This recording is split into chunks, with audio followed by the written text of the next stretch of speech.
Meteorology is broken down into two distinct concentrations, weather and climate. Weather can be defined as the temperature, humidity, atmospheric pressure, and general conditions in an area at the present time or what is forecast to happen over the next several days. Generally, weather is more important to our everyday lives since we prepare for it every day. When it's cold outside, we'll wear a jacket. When it's raining, we'll bring an umbrella. And when it's hot outside, we'll wear light clothing. Climate, on the other hand, is defined as weather conditions averaged out over several decades. Pretty much, climate is associated with long-term statistics of weather and creates averages. For example, on July 25th, it can be well into the 90s, even 100s in New York City, but the average high temperature for that day is around 85 degrees. Therefore, this average temperature is based off compiled weather data over a long period of time. If the weather signifies that temperatures are headed in a warmer direction, then the climate data will change along with that. This is where we get the term climate change. To explain more about climate, let's talk about something geographers use known as the Köppen climate classification system. Vladimir Köppen, a German Russian-born climatologist, came up with the system originally in 1884, but he updated it in 1918 and 1936. Basically, the system breaks the Earth into 5 distinct alphabetic climatic zones. Type A climates are tropical climates, Type B climates are dry climates, Type C climates are humid mid-latitude moderate climates, Type D climates are humid mid-latitude extreme climates, and Type E climates are polar climates. The alphabetic climate zones are further broken down to subtypes. An example would be Type C, which has 3 subtypes: humid subtropical, marine west coast, and Mediterranean climate patterns. Since the United States is the third largest country by land size, it has very distinct climatic zones. It ranges from the Type E polar climates of far northern Alaska to the Type A tropical climates of Hawaii and South Florida. There's also everything in between. Throughout this discussion, we're going to regionally identify and explain the climatic zones of the U.S. After that, we'll talk about which city of over 500,000 people has the best climate and which of those cities has the worst climate. Of course, this could be a preference, so just like always, you can leave a comment on what climate zones you enjoy the most. Let's get started. On mapchart.net, I made my own U.S. climatic zone map. This map shows the most basics of each climate zone and doesn't get into specific subtypes, but by looking at it, you can geographically tell how different the U.S. is climatically. Let's zoom into regions. First up is the Northeast. The Northeast has 2 distinct climate zones, continental Type D and subtropical Type C. Interior portions of the Northeast, such as upstate New York, Vermont, New Hampshire, and Maine, see pretty cold winters with copious amounts of snow, while summers are usually warm to even hot with humidity. Looking at the coastal regions in the Northeast, you can see the transitional area between the continental and subtropical climate zones. Inland areas of Massachusetts, Connecticut, and New Jersey have continental climates, but urbanized and coastal areas have subtropical climates. Taking into account New Jersey, portions of continental Sussex County receive 50 to 60 inches of snow on average each winter, but Cape May, in the southernmost part of the state, receives only around 15 inches. Coastal areas are more moderated, and this is why winters are way milder. Let's head to the southern states now. Here, you can see the climatic zoning is more uniform as most places are subtropical Type C. Areas further north within the region have more seasonal variations, while areas further south have less seasonal variations. If you were to go to Disney World located in Orlando, Florida in January, expect temperatures in the low 70s. Another difference about Florida is the southern part of the state. As you can see, it's labeled as having a tropical Type A climate, meaning warm to hot temperatures throughout the year. Key West, the southernmost city in the continental U.S., had an all-time record low of only 41 degrees, never getting below the freezing mark. Heading further west, we see that the state of Texas has changeable climatic zones. The eastern half of the state has a subtropical climate which features extremely hot and humid summers, while the western half of the state is much drier, but still very hot during the summer, although not too humid.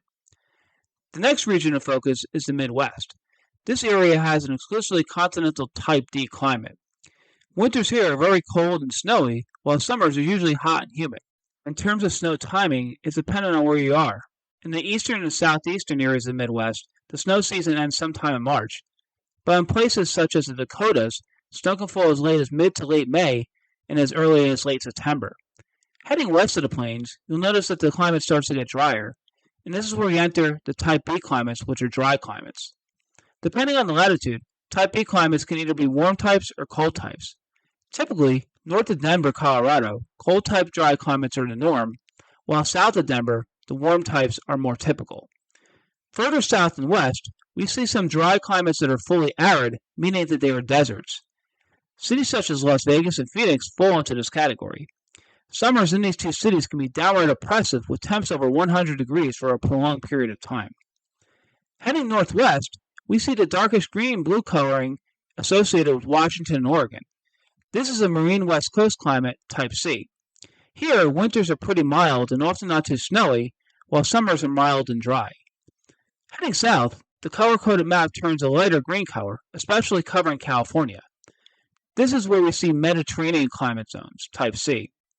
Basically, Mediterranean climates are warm versions of marine west coast climates, with mild to warm winters and warm to hot summers. In California, coastal location is key to temperature. For example, right along the coast during the summer and autumn, temperatures can be in the 60s, while 20 minutes inland, temperatures can be well over 100 degrees. Lastly, let's head out of the continental U.S. first to our 49th state, Alaska. Alaska has one big surprise. Coastal areas around Juneau, the capital of the state, are typically mild for its latitude. Winters there are in the 30s, while summers are in the 50s and 60s. The rest of Alaska is a different story, as most other parts fall under continental type D. Anchorage, Alaska's largest city, has a continental subarctic climate, although its coastal location allows for some marine influence.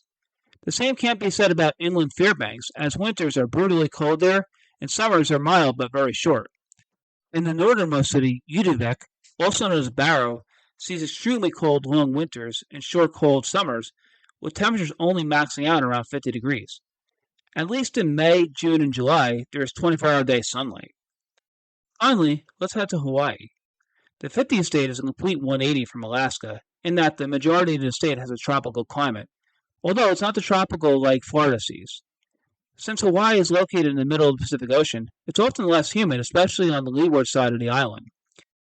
Also, the whole island is a volcano, and on the Big Island, Mauna Lea and Mauna Kea are both active volcanoes that round out around 13,000 feet each.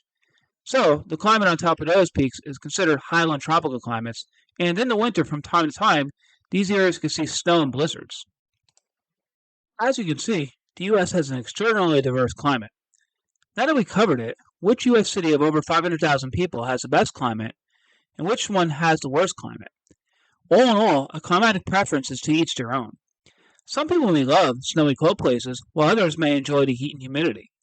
But the way this is ranked would be associated with overall comfort.